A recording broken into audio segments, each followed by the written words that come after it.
জীবনের সবচেয়ে বড় বিদায়গুলো কোনো জানান দিয়ে আসে না। রিফাত আলী মেহেদী।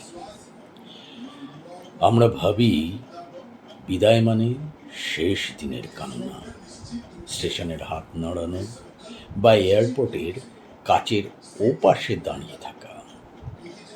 কিন্তু জীবনের বেশিরভাগ বিদায়ই ঘটে নীরবে, আমাদের অজান্তেই। কখনো কি ভেবে দেখেছেন কোন দিন আপনার মা আপনাকে শেষবারের মতো গল্প শুনিয়ে ঘুম পাড়িয়েছিলেন, বা বাবা শেষ কবে আপনাকে কোলে তুলে নিয়েছিলেন?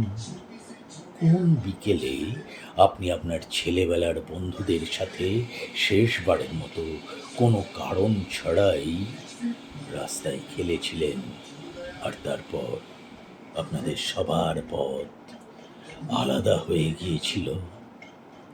সেই মুহূর্তগুলোতে আপনারা কেউই জানতেন না যে এটাই শেষবার।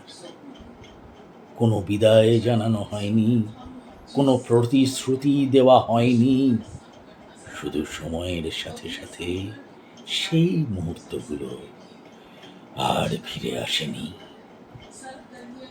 আমরা শুধু বড় বড় বিদায়গুলোর জন্য প্রস্তুতি নিই, কিন্তু সবচেয়ে ভারী বিদায়গুলো হলো সেইগুলো যেগুলো ঘটে যাওয়ার অনেক পরে আমরা বুঝতে পারি। যখন স্মৃতির পাতা উল্টাতে গিয়ে হঠাৎ মনে হয় ওই তো সেই শেষ দিনটা ছিল।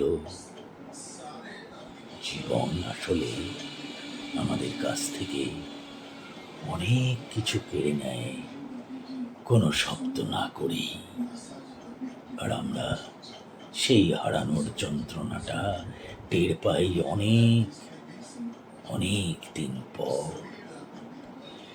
এক দীর্ঘশ্বাস আর এক বুক শূন্যতা নিয়ে।